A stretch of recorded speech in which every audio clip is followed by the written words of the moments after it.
সকলোকে নমস্কাৰ আৰু জহাৰ জনাইছোঁ। পোনপ্ৰথমে মোৰ ফেচবুক পেজ আৰু ইউটিউব চেনেলে সকলোকে ৱেলকাম জহাৰ জনাইছোঁ। নিশ্চয় ভিডিঅ'টো আপোনালোকে চাই গম পাইছে বন্ধুসকল, ভিডিঅ'টো ক'ৰ হয় আৰু ক'ত কি হৈ আছে আপোনালোকে নিশ্চয় গম পায়। আজি গোলাঘাট নুমলীগড় তেল শোধনাগাৰত আজি ভাৰতৰ প্ৰধানমন্ত্ৰী শ্ৰী নৰেন্দ্ৰ মোদী আজি অসমলৈ আহিছে আৰু অসমৰ নুমলীগড়ত এটা ইণ্ডাষ্ট্ৰিকৰ আধাৰশিলা সংস্থাপন কৰিব আহিছে আৰু সেই নৰেন্দ্ৰ মোদীৰ মিটিং শুনিবৰ কাৰণে অসমৰ বিভিন্ন প্ৰান্তত ৰাইজক আহিবৰ কাৰণে গাড়ীৰ ব্যৱস্থা কৰিছে আৰু এই ৰাইজে আহি মিটিং শুনিবৰ কাৰণে হাজাৰ হাজাৰ লোকে লোকাৰণ্য হৈ পৰিছে। এয়া আপোনালোকে দেখিবলৈ পাইছে নিশ্চয়কৈ। মোৰ পিছফালে চাওক কিমান মানুহ আহি আছে সভাস্থলীলৈ বহিবৰ কাৰণে জেগা নাই।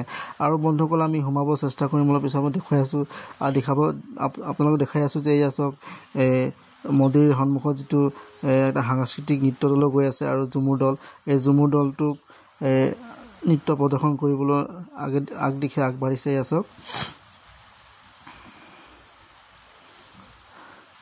আৰু এইফালে আপোনালোকে দেখিব পাইছে ৰাস্তাৰ ইফালেও মানুহ, কেৱল মানুহ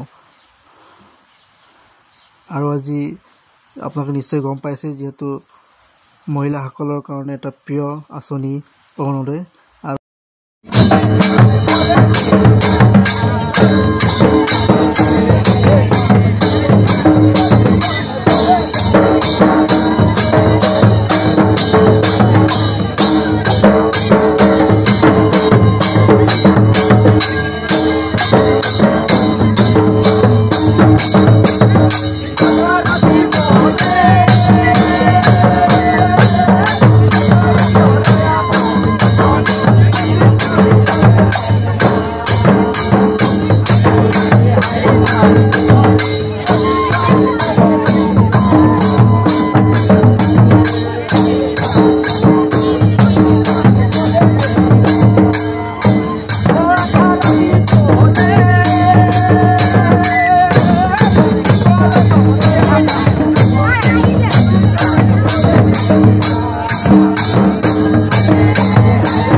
বন্ধুসকলে ইয়াতে কিছুমান মিটিঙৰ বাহিৰৰ যিটো ব্যৱস্থা হ'ল বাহিৰৰ দৃশ্য আৰু বহুত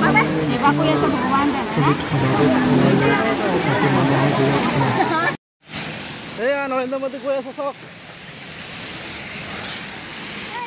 প্ৰধানমন্ত্ৰী নৰেন্দ্ৰ মোদী ৰাওনা হৈ আছে চাওক।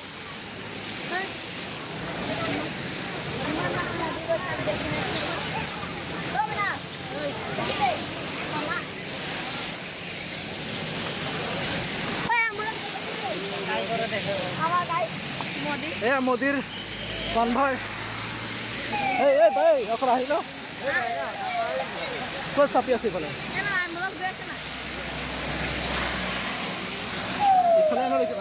যুৱ খেলাটো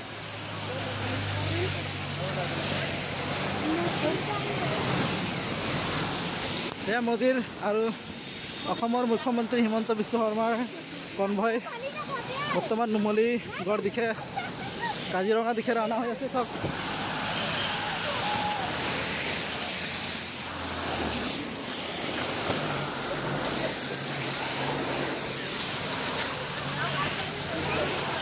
এইয়া সমাপ্ত কনভয়ৰ পাৰ্টি সমাপ্ত হৈ গ'ল। এইফালে এতিয়া জনসমাগম চাওক।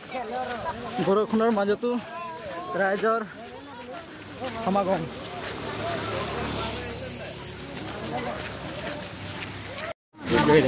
আৰু আমি বৰ্তমান বৰষুণত ভিজি গৈছোঁ চব। বৰষুণৰ ভিজি আমাৰ গাড়ীখন হেৰাই গ'ল। গাড়ীখন বিচাৰি গৈ আছোঁ। গাড়ীখন বোলে আগত আছে আৰু আমাৰ 5 কিলোমিটাৰ যাব লাগিব। খোজকাঢ়ি ভৰি বিষাই গৈছে। আৰু আমাৰ নাচনীসকল চব অৱস্থা একদম বেয়া।